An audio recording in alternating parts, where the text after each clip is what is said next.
The house was unusually quiet for a place that was supposed to be celebrating a wedding. Soft yellow lights glowed in the living room, reflecting off the white roses that decorated the tables. My wedding dress hung near the window, gently swaying whenever the night breeze slipped through the curtains. Tomorrow, I was supposed to walk down the aisle and marry Daniel, the man I believed would be my partner for the rest of my life. Everything should have felt perfect. Instead, something felt wrong. I sat at the kitchen table, scrolling through congratulatory messages on my phone. Friends, relatives, co-workers, everyone seemed more excited about my wedding than I was at that moment. Across from me, my father stared down at his coffee mug like it held the answer to some impossible question. He hadn't said much all evening. That alone made me nervous. My sister Vanessa leaned casually against the kitchen counter, sipping a glass of wine. She looked relaxed, almost amused, like she was watching a movie only she understood. "Dad, are you okay?" I finally asked. He cleared his throat and rubbed the back of his neck. "Emily, there's something we need to talk about." My stomach tightened instantly. "What is it?" He stood up slowly and walked toward the table, holding a thin folder in his hands. He placed it in front of me. My name was written across the front in bold letters. I frowned. "What's this?" "It's about your trust fund," he said quietly. The trust fund. My mother had created it years ago before she passed away. It was meant to help me start my life, something she wanted me to have when I got married or turned 30. Tomorrow was my wedding day. What about it? I asked carefully. Dad glanced toward Vanessa for a moment before looking back at me. "I transferred the money." The words didn't register at first. "You what?" "I moved it," he repeated. "Into Vanessa's account." For a moment the room felt completely silent. "You're joking," I said slowly. Vanessa let out a small laugh. "I'm not joking," Dad replied. My chest tightened painfully.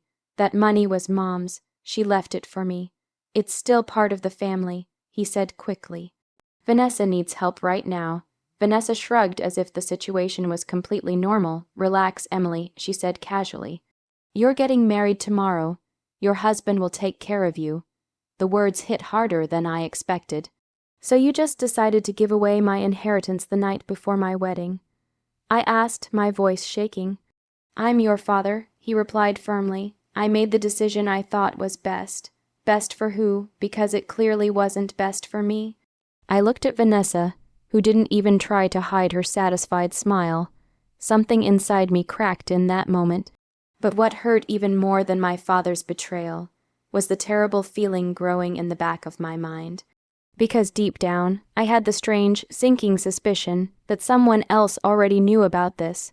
Someone who was supposed to stand beside me tomorrow. I couldn't stay in the house another minute.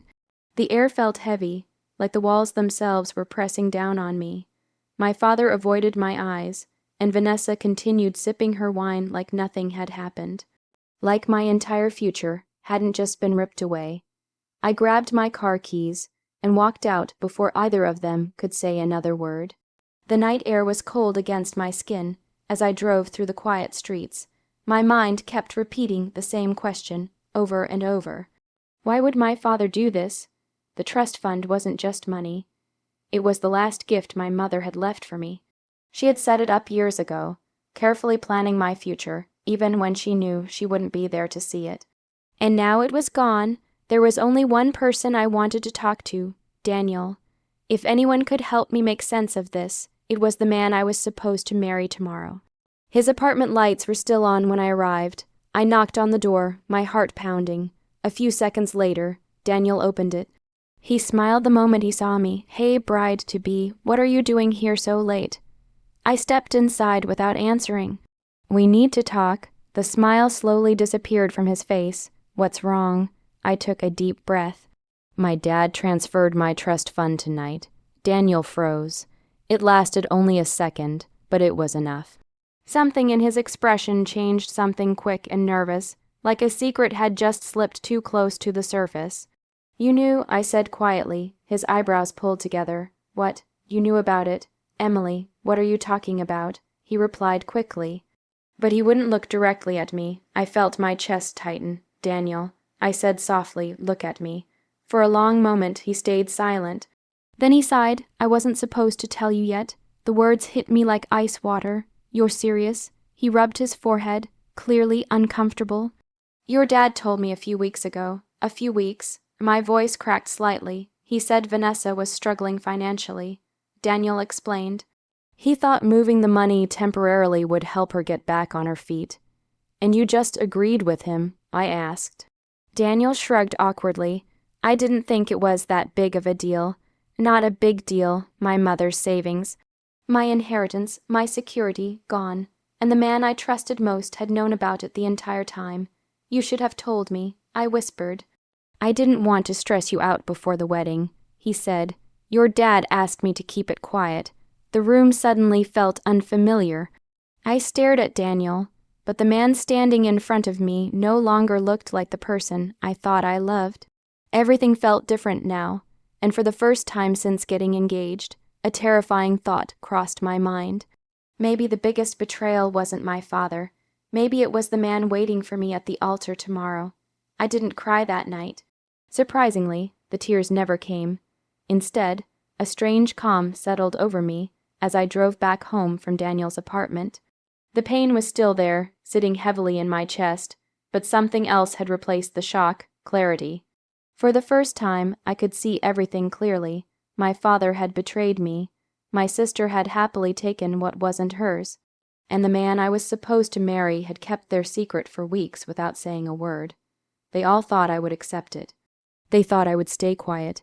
They thought tomorrow I would walk down the aisle smiling like nothing had happened. And that's exactly what I decided to do. When I walked back into the house, Vanessa was still in the kitchen, scrolling through her phone. She barely looked up. "Done crying already?" she said with a smirk. I forced a small smile, something like that. She raised an eyebrow, clearly surprised by my calm reaction. Upstairs, my father's office door was closed. I didn't bother knocking. There was nothing left to say to him tonight. Instead, I went to my bedroom and looked at my wedding dress hanging beside the window. For a moment, I just stared at it. Tomorrow was supposed to be the happiest day of my life. Now, it was going to be something very different. I picked up my phone and sat on the edge of the bed. If they wanted to play games, I could play too.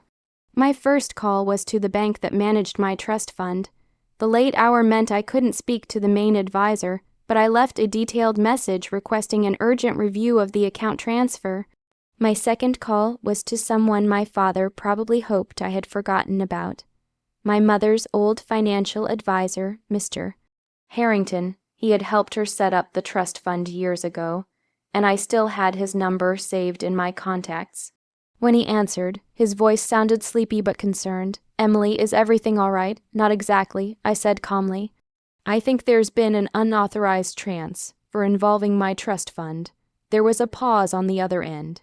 "That shouldn't be possible," he said slowly. "Your mother placed strict protections on that account." I smiled slightly. That's exactly what I thought.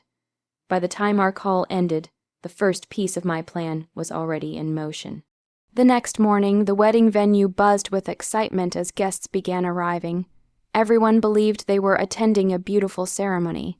And technically, they were, just not the one they expected. Because while my father, my sister, and my fiancé believed they had already won, they had no idea the real story was about to begin. The wedding venue looked exactly like the fairy tale I had once dreamed of. White roses decorated the aisle. Soft music floated through the air, and sunlight poured through the tall windows of the hall. Guests filled the seats, chatting happily as they waited for the ceremony to begin. Everyone looked excited. Everyone except me. I stood in the bridal room, staring at my reflection in the mirror. My dress fit perfectly, my hair was styled beautifully, and my makeup was flawless. To everyone else, I looked like a bride about to marry the love of her life. But inside, I felt completely different. Calm, strong, ready. A few minutes later, the wedding coordinator knocked on the door. "It's time," she said with a warm smile. I took a deep breath and nodded. When the music started, the doors slowly opened, and every guest turned to look at me. I stepped forward and began walking down the aisle. Daniel stood at the altar wearing a confident smile, looking proud and excited. My father stood beside him, straightening his tie. In the front row, Vanessa sat with crossed legs, wearing a designer dress and a satisfied expression. They all looked so sure of themselves, so certain that everything had gone exactly the way they wanted. As I reached the altar, Daniel leaned closer and whispered, "You look beautiful." I gave him a sweet smile. "Thank you." The ceremony began. The officiant spoke about love, loyalty, and trust. His words echoed through the quiet hall, while the guests listened with soft smiles. But every sentence felt ironic to me. Trust, loyalty, honesty. None of those things had existed between the people standing beside me. Finally, the officiant reached the familiar moment. "If anyone present has reason these two should not be joined in marriage," he said clearly. "Speak now or forever hold your peace." The room fell silent. For a few seconds, no one moved. Then I slowly raised my hand. "I do." Gasps immediately filled the room. Daniel turned toward me in confusion. "Emily, what are you doing?" I gently stepped forward, turning to face the guests. "My father transferred my entire trust fund to my sister last night," I said clearly. Whispers spread across the audience. "And my fiancé," I continued, glancing at Daniel, "knew about it for weeks." Daniel's face turned pale. "Emily, stop," he muttered nervously, but I wasn't finished. I pulled a folded document from the small bouquet in my hands. "The interesting thing about that trust fund," I said calmly, "is that my mother placed strict legal protections on it." My father suddenly stood up from his chair, his expression filled with panic. "What are you talking about?" I looked straight at him. "The transfer you made yesterday," I said softly. "It triggered an automatic fraud investigation this morning." The room erupted in shocked murmurs. Vanessa's confident smile completely disappeared. "The bank has already frozen the account," I continued, "and the transaction is now under legal review." Then I slowly removed the engagement ring from my finger. I placed it in Daniel's trembling hand. "The wedding is cancelled." Without looking back, I turned and walked down the aisle alone. And for the first time since the night before, I finally felt free.